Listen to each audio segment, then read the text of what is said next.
Okay, so I'm going to try to film this really quick while I'm in the car waiting for my daughter to finish her nap. I wanted to talk today about mesocycles, which are, okay, so a microcycle is usually like 7 days, and a mesocycle is like 3 to 6 of those. So anywhere from 3 weeks to 7 weeks. And then a macrocycle is like your whole training period, could be a year, could be 2 years. So mesocycles are used in pretty much all sports as far as a training style or a training system. But in esport, they have not really caught on that much. And the reason being that there's some misconceptions, and I'll talk about those in a few minutes. So, first of all, let me introduce the basic concept. A mesocycle is when you're aiming for overreaching and supercompensation, kind of looks like this. First, you train massive volume and you overreach and your fitness level drops, and then you cut the volume and you increase the intensity and you have super compensation and your fitness supersedes what it did before. So that's the basic concept of a 3 to 7 week mesocycle for fitness. Now, the misconceptions to do with mesocycles are that it's a phenomena related to muscle fatigue and muscle degradation, and that's wrong. It's a psychobiophenomenon. So psychological, biological, those two are intertwined and they can't really be separated. It's a mixed system. It's not independent. So everything goes into it, including muscle fatigue and muscle degradation, but also psychological readiness and psychological fatigue and recovery and learning. Okay, the second misconception is that it's related to movement. Like you break down your body and you break down the movement and then you restore your body and then your movement is somehow more pure or better or faster or stronger or something. And while this is what happens when you do stuff like, train yourself down and then super compensate, it's actually related to that's wrong. It's not the fundamental basis of the principle. It's related to neurological learning. So for movement, it's just really hard to screw up. Like if you go out and you cram lots of running, so you do tons of running volume, you cannot help but learn endurance. Like endurance just happens to you. And unfortunately, you actually might get bad form if you don't focus on your form, but at the very least, you'll get muscles and endurance. However, when you cram lots of chess practice, like your learning is actually really dependent on your focus and your methods. So it's not as foolproof as physical learning. So that's why you see this used all the time in team sports and athletics, where it's basically impossible to screw up most of the time. Although it is totally possible to screw up, which is why you have good coaches and bad coaches, good athletes and bad athletes. But you will see at least always some gain. Now in esport, it's really dependent on the methods that you choose and the focus that you have for learning, because those are the things that engage the brain and create this kind of effect psychologically, the learning effect. Okay, so let me go over the principles of this. First of all, you cram lots of quantity in a system that is designed to challenge you and challenge your learning and question everything. So you want to break down your fitness level. You want to kind of uh, challenge all of the reflexes that you have and all of the movements you have. You want to say, all of these are subpar. If they were all optimal movements, if everything I was doing in my sport was optimal, I would be a world champion, and I'm not. So question everything, change, work on everything, and really say how can I make this slightly better? How can I make this slightly better? And really increase the volume and the focus that you bring to your training day. Okay, just push it to the edge. Then observe your fitness and your motivation. So when you get slightly worse at the game or at your sport, it's probably because you are A, trying new things, which aren't as good as the old stuff. So your level of play drops because it's not as good as the old stuff because you haven't become an expert in it yet. So that's a good sign. You've gotten rid of the things you're an expert at, the bad suboptimal movement, and you're trying to refine it to a more optimal movement, but you're not an expert at the new optimal movement yet. So your fitness is going to drop. Okay.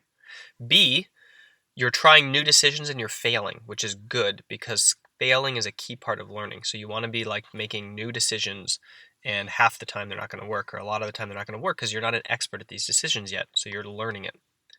And C, pushing the limits of your performance instead of staying safe is going to result in more errors.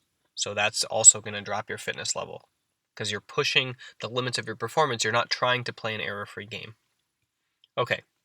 Second thing that you do is maybe you do this for 2 weeks. I don't know. There's no studies in esport on mesocycles and the average length of time it takes to overreach mentally. So this is highly dependent on your state, like your personality, your support network, your ability to focus and train during a day, how much sleep you get. I mean, so many things could change this. It's not, I mean, whether or not your parents are getting a divorce while you're living in the house. I mean, like, there's just so many factors that go into your ability to be mentally ready and recover that there's no way for me to tell you a solid number, but usually it's between 3 and 6 weeks. Okay, for a whole mesocycle. So you could think 2 weeks to overreaching, up to 5 to 6 weeks of overreaching if you can maintain the focus and the motivation. When you notice things like your motivation starts to wane, your focus disappears, you get sick, that means your immune system is becoming depressed, which is one of the very first signs of overreaching. Your resting heart rate becomes elevated, your sleep is interrupted at night, or you have some sort of sign of depression. Stop. Okay, these are the psychological markers of overreaching. You can also use a tracker. I think I talked about, oh, that was in a different article. So then third, cut your volume by 30% and increase the intensity. So instead of play, it's now like break, think about it, plan for it, play hard. Like a game or a match or a set. Stop. Celebrate it or regret it if you won or you lost. Focus on everything that you did right and wrong. Refocus, think about it, plan for the next one, play another match, set, or game. So you see there's a lot more space in between each one where you are like treating it more like a competition, where you let your mind get ready to excel, and then you also celebrate or regret the loss or victory, and you focus on pulling it all together, and you're focusing now on winning, on producing less errors. So you're trying to pull together all of the skills that you've kind of overreached on and you've been kind of chipping away at. Also, increase the amount of outside study from disparate fields to make up your rest. So like you're having more rest time, which is good, but rest smart. Don't just rest. So books, podcasts, streams of really good players, all sorts of stuff you can do for that. Okay, I don't know if you see her or not. Fourth, you can choose go to competition ready state or repeat the cycle. So competition state is essentially like maybe a week, 7 days, 5 days of competition style training with really long warm-ups, and then like a best of 5 or a best of 3 or whatever your match is going to be at full intensity, and then no cooldowns. Done. Check out and rest. Okay, so I gotta pause and I'll pick this up in a minute. She's starting to get restless.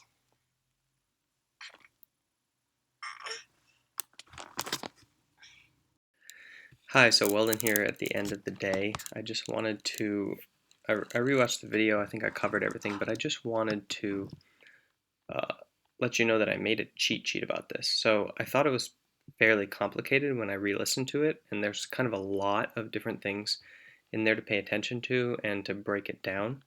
And I remember being really confused about mesocycles when I started my physical training, like taking charge of my own physical training instead of relying on a coach to do it. So I put together a cheat sheet with a bunch of tips for how to train at maximum volume, about 5 tips to keep in mind there to try to keep the mind focused. How to tell when to lower your volume, about 7 signals or signs you can look for when your body is ready to like, or your mind to like bring it down. And then 5 tips on how to train at high intensity, lower volume training. Things just keep in mind to try to make sure that you get rest while still staying productive in terms of your growth. And of course, competition ready state. And then I had a list of, I think, 1, 2, 3, 4, 5, 6, 7 things that I recommend for when you're doing the high intensity, low volume training, what you can do to, keep on top of your training during the rest periods, to rest smart. So you can find the cheat sheet at mindgames.gg/mesocycle.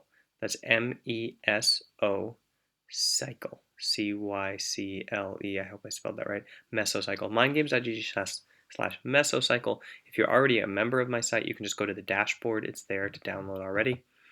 And by the way, membership's free. So if you want to become a member, you can just sign up and get the other downloads too. So yeah, Good luck with your training.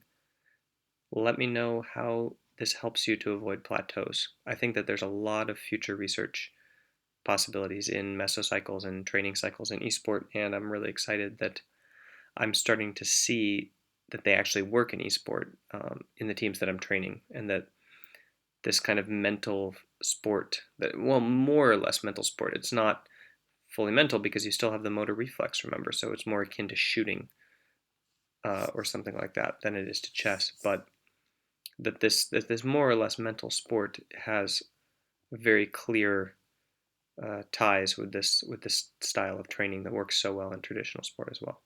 So yeah, I'll see you next time.